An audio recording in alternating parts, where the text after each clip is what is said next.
I knew something was wrong the moment my name disappeared. Not metaphorically, not emotionally, literally. 1 second, it was there on the glowing glass screen in front of the conference room. The next second, it was gone, replaced by a blank space where 34 years of loyalty, labor, and sacrifice had once lived.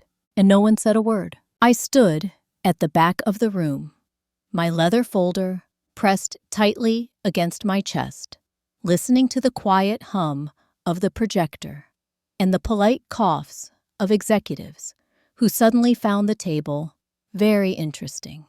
The screen showed a new organizational chart for Redwood and Vale Holdings, the company I had helped build since the early 90s. Names shifted, boxes moved, titles changed. But mine had been removed entirely. I was 61 years old, Senior Director of Operations. Or I had been until that exact moment. I waited for someone to notice, to pause, to say, "Wait, where's Eleanor?" No one did. My stepson, Mark Caldwell, sat at the head of the table in my late husband's chair. He didn't look at me once. His wife, Tessa, the new chief strategy officer, smiled softly at the screen like it was art.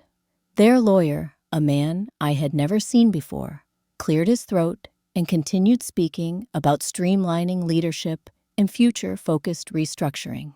Future-focused. Without me, my fingers went numb. Not from shock, but from recognition. I had seen this kind of quiet betrayal before. In hospitals, in courtrooms, in families who smiled while slowly cutting someone out. This was not an accident. Any questions the lawyer asked? Silence. I raised my hand. Every head turned, slowly, reluctantly. "Yes, Eleanor," Mark said finally, looking at me. His voice was careful, rehearsed. The same tone he used when speaking to reporters or donors, not the voice he used when he used to call me Mom. "I don't see my name," I said. The words sounded calm, too calm. My heart was pounding so hard I could feel it in my ears. Tessa leaned forward before Mark could answer. "Oh, that. We assumed you'd be transitioning out," she continued smoothly. "Given your age, and everything you've already inherited." Inherited. My husband, Richard Caldwell, had been dead for 11 months. We had been married for 23 years. I had signed a prenuptial agreement that protected his children's inheritance and ensured I would be taken care of. Or so I thought, transitioning out of what I asked. My position, my authority, or my existence. A few people shifted uncomfortably. Someone dropped a pen. Mark sighed as if I were being difficult. "Eleanor, this isn't the time. This is exactly the time," I said. I walked forward until I was standing directly beside the screen.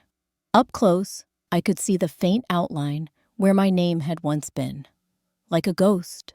"You removed me without a conversation," I continued.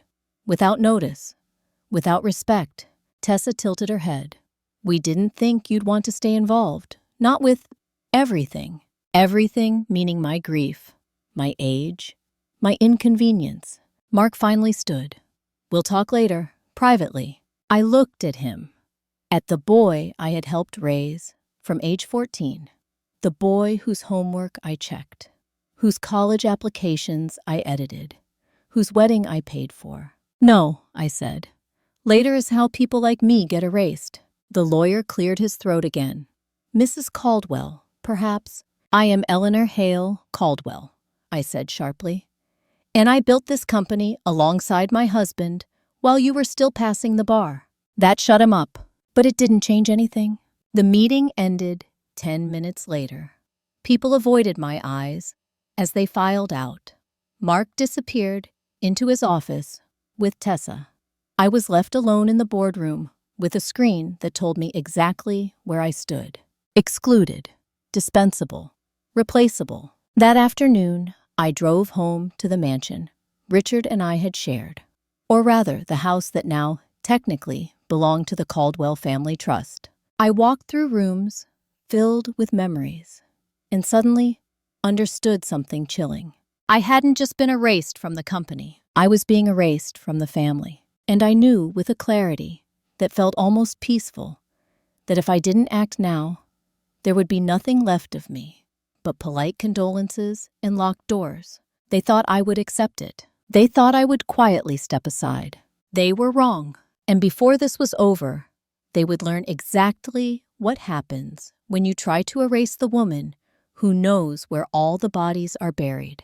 The first thing I did was stop crying. Not because I wasn't hurt. I was devastated. But I had learned something long ago during my years as a hospital administrator and later as an operations director. When people move against you quietly, it's because they believe you're too emotional, too tired, or too trusting to fight back. I made myself a cup of tea. I sat at the kitchen table, and I opened the fireproof lockbox Richard had insisted we keep in the pantry. Inside were documents I hadn't touched since his funeral, including his will. I had read it once, through tears, surrounded by lawyers, in stepchildren, in casseroles. I remembered the broad strokes, the trust, the distributions, the life estate. What I hadn't done was read it slowly, carefully, alone. I spread the papers across the table like evidence. Richard had been a meticulous man, a controlling man, some would say. But he loved me in his own way, and he never underestimated his children. Mark and his sister Julia were beneficiaries of the Caldwell Trust. They owned the company shares jointly. I had known that. What I had forgotten was the clause buried on page 17, Operational Authority Retention. I read it twice, then a third time. As long as I remained an active executive or consultant to any Caldwell-owned entity, I retained voting authority over operational decisions, including executive restructuring, compensation changes, and board appointments. My name didn't need to be on the chart. My authority was written into the will. They hadn't removed me. They had violated the trust. I smiled for the first time in weeks. Then I turned to the next document. A letter, handwritten, Richard's familiar blocky script. Eleanor, if you're reading this alone, it means they've already tried something. I'm sorry. I hope I'm wrong. But if I'm not, trust yourself. You know this business better than anyone. And you know my children. Do not let them guilt you into silence. Everything you need is already documented. Love, R. My hands shook. He had known, not everything, but enough. I spent the next 3 days making phone calls, not to Mark, not to Tessa, to my own lawyer, to a forensic accountant, to a retired judge Richard had once played golf with every Sunday, to a woman named Denise Porter, a corporate governance consultant who owed me a favor from a hospital merger 15 years ago. I learned things that made my stomach turn. Mark had been drawing an inflated salary for over 2 years. Tessa's consulting firm had been paid 6 figures for strategy alignment with no deliverables. Company funds had quietly been used to renovate their vacation home in Aspen under the guise of executive retreats. They hadn't just pushed me out. They had assumed I wouldn't notice, or wouldn't understand, or wouldn't fight. By the end of the week, I had a folder thicker than my grief. The next move had to be public, surgical, undeniable, because revenge isn't about screaming. It's about timing, and Thanksgiving was coming. The entire Caldwell family would be there. Lawyers, board members, donors, people who believed in a carefully curated version of Mark and Tessa. People who had no idea who was really running the show. I RSVP'd yes, and as I sealed the envelope, I realized something else. They hadn't just underestimated me. They had handed me the perfect stage, and I intended to use every single second of it. To be continued. The Caldwell Thanksgiving dinner had always been performative. Crystal glasses, polished until they sparkled. Linen napkins, folded just so. Place cards, written in calligraphy, by a woman Mark hired every year, because Tessa said handwriting mattered. It was never about gratitude. It was about control. I arrived precisely on time, wearing a charcoal dress that cost more than Tessa expected me to spend, and pearls Richard had given me on our 15th anniversary. I wanted to look exactly like what I was, unmovable. The mansion buzzed with voices, board members, their spouses, a local judge, 2 major donors. Mark had turned Thanksgiving into a networking event the moment Richard died. Eleanor, Mark said, when he saw me surprise flickering across his face before he smoothed it away. I wasn't sure you'd come. I smiled. You invited me. A pause. Just long enough. Yes, of course. Tessa appeared at his side. Her smile, sharp and practiced. We're so glad you could make it. I hope the transition hasn't been too unsettling. Transition. That word again. I find clarity is rarely unsettling, I replied. Confusion is. She blinked. Just once. Dinner was exquisite. Turkey carved tableside. Cranberry relish made from scratch. The kind of meal designed to make everyone feel warm and generous and slightly too full to ask difficult questions. I waited. That's the thing about revenge. You don't rush it. You let people relax first. Halfway through dessert, Mark stood to give a toast. He thanked the board, the donors, his wife, his children. He spoke about the future of Redwood and Vale Holdings with confidence that bordered on arrogance. And finally, he said, lifting his glass to family, to honoring the past, while boldly stepping into what's next. Applause. I stood. Every sound in the room faded into a low hum. Before we toast, I said, my voice steady. I'd like to add something. Mark's smile tightened. Eleanor, maybe? No, I said gently. This won't take long. I turned slightly so the entire table could see me. Many of you knew my husband, Richard Caldwell. Some of you worked with him. Some of you trusted him with your money, your careers, your reputations. Several heads nodded. What you may not know, I continued, is that Richard was deeply concerned about continuity, about governance, about what happens when people assume authority without accountability. Mark's jaw clenched. I reached into my clutch and removed a single document. The Caldwell Trust includes a clause that retains my operational authority as long as I remain an active executive or consultant, I said. A clause that was ignored during a recent restructuring. A murmur rippled through the room. That restructuring, I went on, which removed my position without notice, was not just disrespectful. It was illegal. Silence fell like a dropped plate. I looked directly at Mark, which means any decisions made under that restructuring are void. The judge at the table leaned forward. One of the donors frowned. Tessa stood abruptly. This is inappropriate. I disagree, I said calmly. This is Thanksgiving, a time for truth. Mark's voice shook. We'll discuss this privately. No, I said again. Later is how money disappears. I sat down. No shouting, no drama, just facts. The dinner ended early. People left with polite smiles and very serious expressions. The judge avoided Mark entirely. One donor shook my hand before leaving and whispered, "Call me." When the house finally emptied, Mark cornered me in the study. You humiliated us, he hissed. You erased me, I replied. This is what correction looks like. Tessa crossed her arms. What do you want? I met her eyes. Transparency. And a full audit. Her face went pale because she knew, and I knew she knew. That night, as I drove home, my phone buzzed nonstop. Messages, missed calls, panic disguised as politeness. I didn't answer a single one because the first crack had formed, and once something cracks, it never looks the same again. They thought the audit would be a formality, a box to check, a way to appease donors and move on. Mark even sent me an email 2 days later suggesting a limited internal review. I forwarded it to Denise Porter. She replied with one sentence, Absolutely not. By Monday morning, Redwood and Vale Holdings had hired an independent forensic accounting firm with a reputation for being thorough and unforgiving.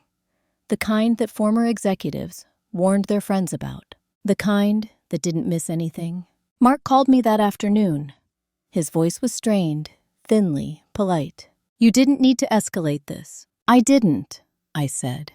"You did when you assumed I wouldn't understand my own husband's will." Silence. "Tessa's firm is clean," he said finally. I closed my eyes. "Mark," I said softly, "if you believe that you're either lying or deeply naive, and I didn't raise you to be naive." The audit took 6 weeks. 6 weeks of whispered meetings. 6 weeks of emails marked urgent. 6 weeks of Tessa suddenly canceling social events and Mark snapping at assistants. I stayed quiet, visible but silent. That unnerved them more than anger ever could. The first report landed on my desk on a Wednesday morning. Misallocated funds. Inflated consulting fees. Personal expenses disguised as business costs. Conflicts of interest that would make a first-year law student cringe. But the real bomb was buried near the end. A transfer. Quiet. Repeated. Small enough not to raise alarms individually. Money moved from a subsidiary into a private account under Tessa's maiden name. Over 3 years. Enough to buy a house or pay off someone else's debt. I felt something cold settle in my chest. I didn't call Mark. I called the board. The emergency meeting was scheduled for Friday. This time, my name was on the agenda. Mark arrived late. Tessa didn't come at all. I presented the findings calmly, methodically, like I used to present hospital budgets during flu season. No emotion, just numbers. When I finished, the room was silent. One board member finally spoke. "This exposes us to criminal liability." "Yes," I said. "It does." "What do you recommend?" another asked. I looked at Mark. He wouldn't meet my eyes. "I recommend immediate suspension of executive authority, pending investigation," I said, "and full cooperation with legal counsel." Mark stood abruptly. "You're enjoying this?" I looked at him then. Really looked. "No," I said. "I'm correcting a mistake. Enjoyment has nothing to do with it." The vote was unanimous. Mark was removed as acting CEO that afternoon. As he left the room, he finally looked at me. "You planned this," he said. I shook my head. "You planned this when you deleted me." That night, I sat alone in my living room, lights low, documents spread around me, like puzzle pieces, finally fitting together. This wasn't just revenge anymore. It was reckoning. And Tessa still hadn't answered a single call, which meant she was afraid. And fear, when pressed, always reveals the truth. Tessa disappeared on a Tuesday. Not dramatically, not with sirens or headlines. Just quietly, the way people who think they're smarter than consequences always try to leave. Her assistant called Mark's office at 9:15 that morning. Tessa wouldn't be in. Family emergency. Then an email followed. Then nothing. By noon, her company website was offline. By 3 o'clock, Denise Porter called me. "She's gone," Denise said. Closed accounts. Cleared her office. Her phone's disconnected. I wasn't surprised. Fear had been sitting behind Tessa's eyes for weeks now. Tight smiles, short answers, the look of someone counting exits in every room. "She didn't just steal," Denise continued. "She was laundering." I closed my eyes. The audit had only scratched the surface. Denise's team dug deeper. Shell companies. Consulting invoices routed through 3 states. Money traced back not only to the Aspen House, but to a luxury apartment in Miami registered under a cousin's name. And something else. A payoff. $200,000 wired 18 months earlier to a former Redwood and Vale compliance officer who had resigned suddenly and signed a non-disclosure agreement the same week. I remembered him. Thomas Reed. Quiet, methodical, the kind of man who noticed details and then vanished. I drove to the board office that afternoon. Mark was already there, sitting alone in the conference room, tie loosened, eyes bloodshot. "She's not answering," he said, the moment he saw me. "I don't know where she is." I set my purse down carefully. "You know enough." He laughed once. A broken sound. "You think I knew? You think I was part of this?" "I think I said slowly that you benefited from not knowing too much." He slammed his hand on the table. "She's my wife, and this is my company," I replied, "and my reputation, and Richard's legacy." That stopped him. "She told me you were trying to control everything," he said quietly, "that you were bitter, that you wanted power." I leaned forward. "And did it ever occur to you that she might be projecting?" His face crumpled. The board convened again that evening. Emergency counsel dialed in. Law enforcement was notified. A warrant was issued. By Wednesday morning, the local paper ran the headline: "Executive Misconduct Investigation at Redwood and Vale." Tessa's name wasn't mentioned. Yet, Mark was placed on administrative leave pending further review. His sister Julia called me in tears, demanding to know what I had done to her brother. "I didn't do anything," I told her. "I stopped protecting him." That distinction mattered. That night alone in my house, I allowed myself to feel it. The anger, the grief, the betrayal. Not just from Tessa or Mark, but from the years I had minimized myself to keep the peace. From the way I had accepted being sidelined because it was easier than fighting. I poured a glass of wine and sat in the dark. Revenge, I realized, wasn't loud. It was precise, and it required patience. Because Tessa hadn't really run yet. She had just stepped into the open. They found Tessa 3 weeks later in Santa Fe. She had rented a small adobe house under an alias that wouldn't have fooled anyone with a database and 5 minutes of motivation. She wasn't hiding well. She was hiding desperately. Denise called me the moment the news broke. "She's been arrested," she said. "Wire fraud, embezzlement, tax evasion." I closed my eyes and exhaled slowly. "And Mark," I asked. "Devastated," Denise replied. "And cooperative." That part surprised me less than I wanted it to. Mark came to see me the next day. Not at the office, not at the mansion. At my house. He looked smaller somehow. Older. The confidence that once filled every room he entered had drained out of him, leaving behind a man who finally understood the weight of consequences. "I didn't know how bad it was," he said after we sat down. "I swear." "I believe you," I said. He looked up sharply. "You do?" "Yes," I said. "I believe you knew enough to look away." He swallowed. "I wanted her to be right about you," he admitted. "It was easier to believe you were the problem than to question her." I nodded. "That's human." Silence settled between us. "They're going to remove me permanently," he said. "From the company?" "Yes," I said. "They are." "And you?" he asked. "What do you want?" I had asked myself that question many times in the past months. Power vindication, apologies. "I want the truth on record," I said. "I want the company stabilized. And I want distance from family dynamics that confuse loyalty with silence." He nodded slowly. "I failed you," he said. "Yes," I replied. "You did." That honesty hurt him more than anger ever could. The trial moved quickly. Evidence was overwhelming. Emails, transfers, false invoices. Tessa's attorney tried to paint her as overwhelmed, pressured, misunderstood. The judge wasn't impressed. During testimony, my name came up repeatedly. Who had originally designed the compliance structure? Who had insisted on transparency clauses? Who had warned against conflicts of interest years earlier? Me. I watched from the gallery as my quiet work was finally acknowledged. Tessa never looked at me. She didn't have to.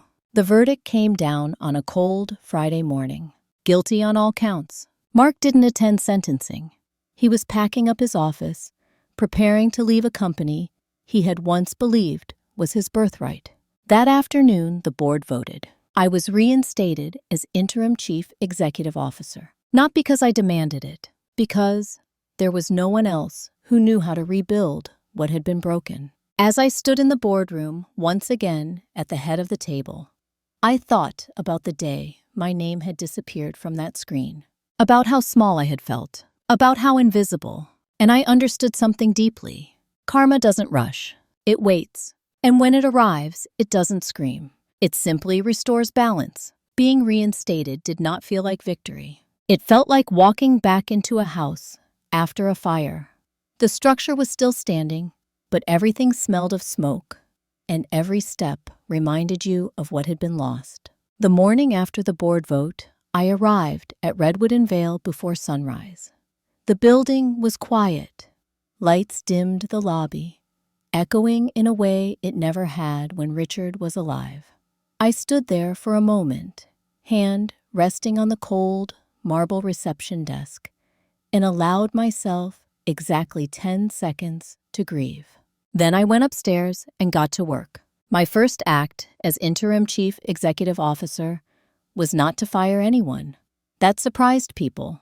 What I did instead was order a full transparency briefing for every department head. No closed doors, no private conversations. Everything documented. Fear thrives in silence. I wasn't going to let that happen again. By noon, rumors were already spreading that I was ruthless, that I was out for blood, that Mark had warned people about me years ago. Let them talk. The truth has a way of surfacing when given time. On Wednesday afternoon, Mark emailed me, not as an executive, not as a son, as a man who was afraid. He asked if we could talk. I agreed, but on my terms. My office, glass walls, during business hours. He sat across from me, hands folded, eyes darting to the framed photo behind my desk. Richard and me at a charity gala, smiling confident, unaware of what was coming. "I'm going to lose everything," Mark said quietly. "You've already lost what mattered most," I replied. "Trust." He nodded. "They're talking about clawbacks, legal action." "Yes," I said, "they are." "You could stop it," he said. "You have influence." I studied him. The desperation, the expectation, the belief that I would protect him simply because I always had. "No," I said. "I won't." His face tightened. "I'm your family. You treated me like an obstacle," I said calmly. "Family doesn't erase accountability." He leaned forward.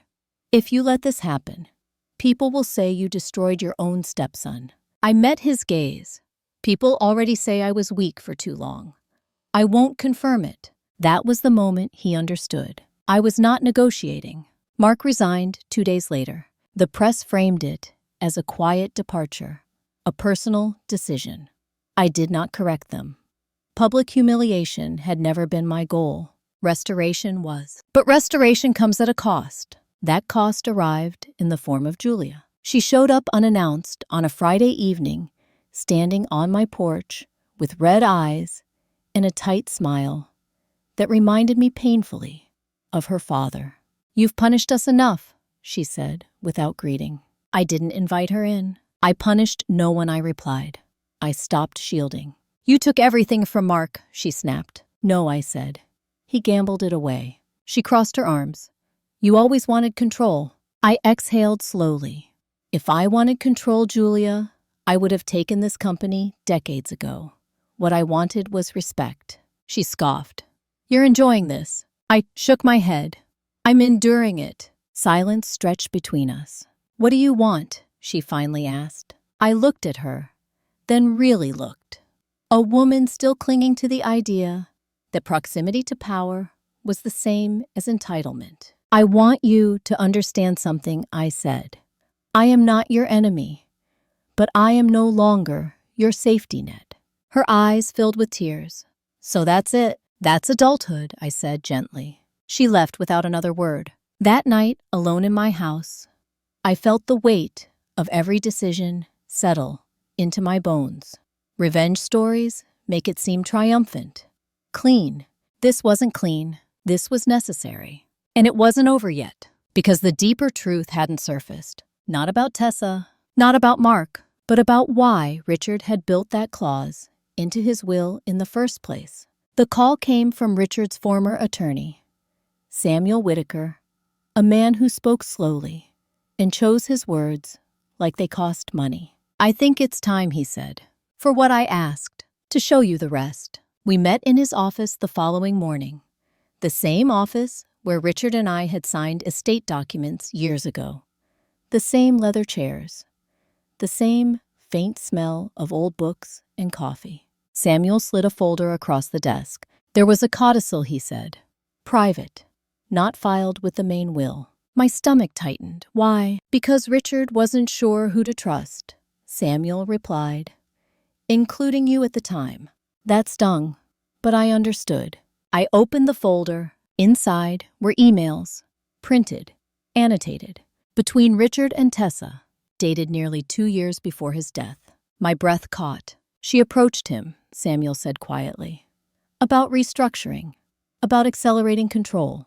I read line after line, Tessa suggesting Richard step back sooner, suggesting Mark take on more authority, suggesting that I was holding the company back. Richard's replies were measured, polite, non-committal, until the last one. "I trust Eleanor.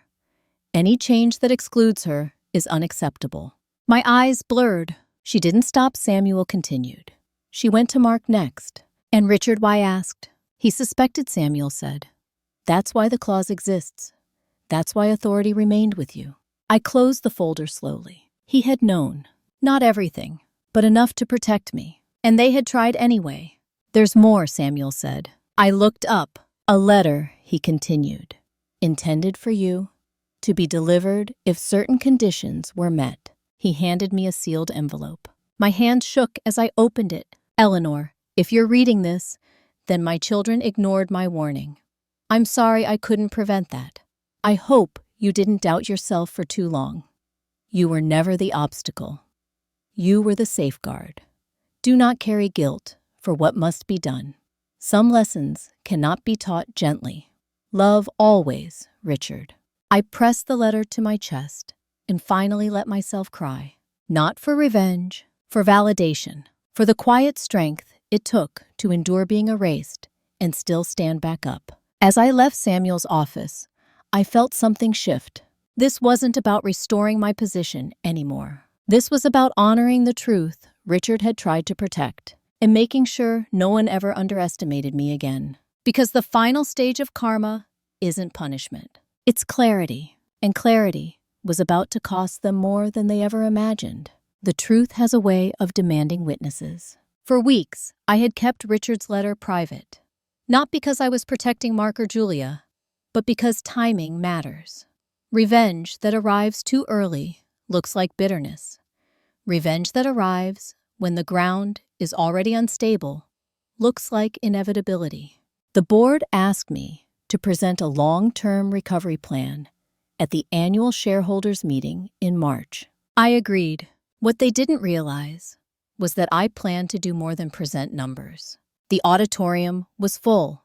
Investors, press, former executives who wanted to see whether Redwood and Vale would survive its own scandal. I stood at the podium, lights warm against my face, the company logo projected behind me. For the first 10 minutes, I gave them exactly what they expected. Revenue stabilization, compliance restructuring, leadership accountability, calm, competent reassuring. Then I changed the slide. The screen filled with a timeline. Before we talk about the future, I said we need to talk about the pattern that nearly destroyed this company. A ripple of unease moved through the room. This was not a single act of betrayal, I continued. It was a sequence of exclusions. Quiet ones, polite ones, decisions made without conversation. I didn't say names, not yet. I spoke about governance failures, about how silence enables manipulation, about how favoritism erodes integrity, faster than incompetence ever could. Then I paused. There is a misconception, I said, that this collapse was caused by ambition. I looked directly at the camera, broadcasting the meeting live. It wasn't. It was caused by the belief that some people are easier to erase than confront. The room went still. I reached into my folder and removed Richard's letter. My late husband anticipated this, I said. He built safeguards, not because he lacked faith in his children, but because he understood human weakness. I read one paragraph aloud. Not the whole letter, just enough. You were never the obstacle. You were the safeguard. The press leaned forward. This company will not survive if it continues to reward avoidance and punish honesty, I said. So today, we commit to transparency. Not just in numbers, but in power. When I finished, there was no applause. There was something better. Respect. That afternoon, the article dropped. Inside, Redwood and Vale. The letter that changed everything. Mark's name appeared for the first time, alongside words like negligence and willful blindness. Julia's interview from months earlier resurfaced her accusations now framed as deflection. I didn't respond to any of it. I didn't have to, because the narrative had shifted. No longer was I the bitter widow clinging to control. I was the woman who had been sidelined, silenced, and proven right. That evening, Mark called me. I let it ring, not because I hated him, but because some conversations come too late to matter. The strangest part of revenge is the quiet afterward. Once the truth is out, once the damage is named, there's no dramatic explosion, just space. And in that space, people finally see what they've lost. Mark moved out of this mansion within a month. Too many memories, too many eyes. He rented a townhouse across town and took a consulting job with a mid-sized firm that didn't know his history. Julia stopped calling altogether. I didn't chase her. I had learned that lesson already. At Redwood and Vale, things stabilized. Slowly, painfully, but honestly. New leadership emerged. Younger, less entitled, more cautious. The board offered me the permanent chief executive officer role. I declined. I'm not here to rule, I told them. I'm here to repair. Instead, I transitioned into a non-executive chair role. Advisory, powerful, unignorable, but no longer consuming my life.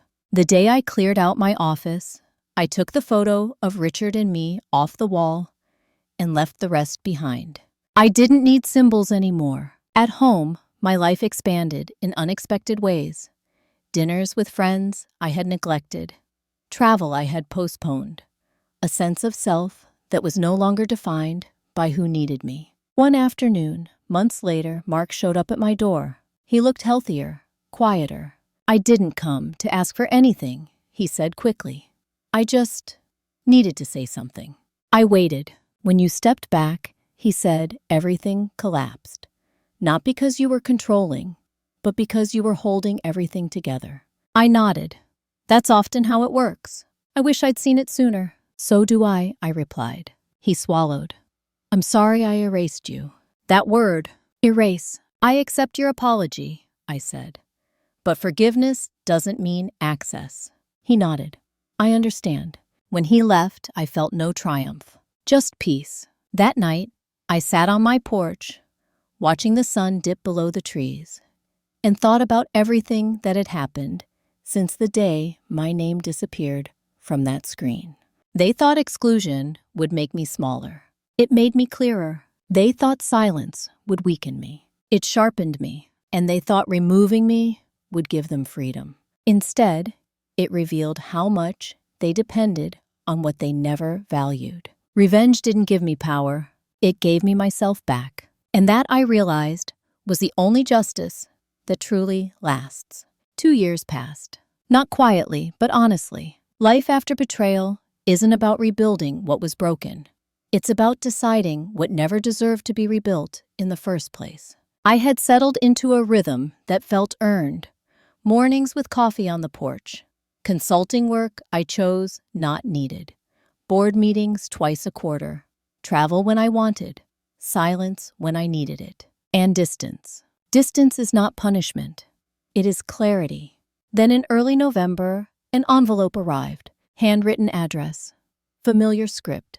Mark. Inside was a formal invitation. Thanksgiving dinner. The old mansion. Family only. No press, no board members, no performances.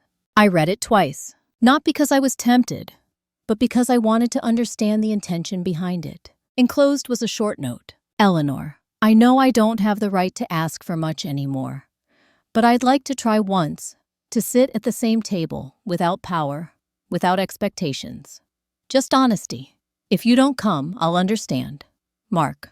I folded the letter carefully. For years, I would have gone without hesitation. I would have cooked, smiled, absorbed tension, and called it love. This time I waited. I asked myself a single question. Would going honor who I am now or who I used to be? On Thanksgiving morning, I made my decision. I sent a simple text. I won't be coming, but I wish you peace. No explanation, no apology, no reopening. That afternoon, I cooked a small meal for myself.